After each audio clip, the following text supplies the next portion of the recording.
আসসালামু আলাইকুম ইমরান। আজকে আপনাদের জন্য ঈদ উপলক্ষে নিয়ে আসলাম গোল্ডেন শের খোরমা। আসেন দেখে সেটা কীভাবে বানাতে হয়।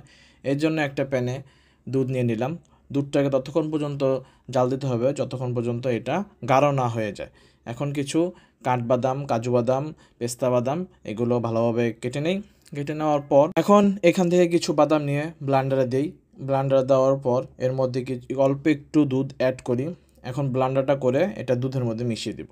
তারপর একটি ফ্রাই প্যানে নিয়ে নেব ঘিয়ের মধ্যে এখন কেটে রাখা বাদামগুলো একটু রোস্ট করে নেব, ভাজা ভাজা করে নেব। ভালোভাবে ভাজার কারণ হলো ফ্লেভারটা জানি বের হয়ে আসে বাদামগুলো থেকে।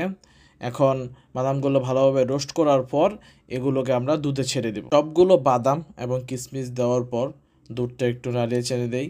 এরপর একটা ফ্রাই প্যানের মধ্যে 2 টেবিল স্পুন ঘি দিয়ে এর মধ্যে সেমাই অ্যাড করে দিই। সেমাইটা একটু নাড়ে চেড়ে ভেজে নেই। এখন ভেজে নেওয়া সেমাইগুলো দুধের মধ্যে ছেড়ে দিই। এখন দুধটাকে একটু নেড়ে চেড়ে দিই সেমাইয়ের সাথে, জানি ভালোভাবে মিশে যায়। এখন এর মধ্যে বাটার অ্যাড করে দিই। 2 টেবিল স্পুন বাটার অ্যাড করার পর এর মধ্যে আমরা দিয়ে দিব কনডেন্স মিল্ক এবং নারিকেল দিয়ে দিই। নারিকেলটা দেওয়ার পর সেমাইটাকে একটু ভালোভাবে নেড়ে চেড়ে নিই। এখন একটি ফ্রাই প্যানে চিনি নিই। চিনিটাকে এখন মেল্ট করতে হবে।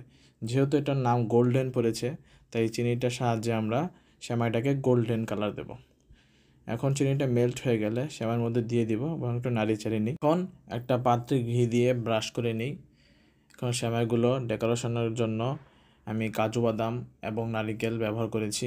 এই যে তৈরি আমার golden sheer khurma. Thank you for watching.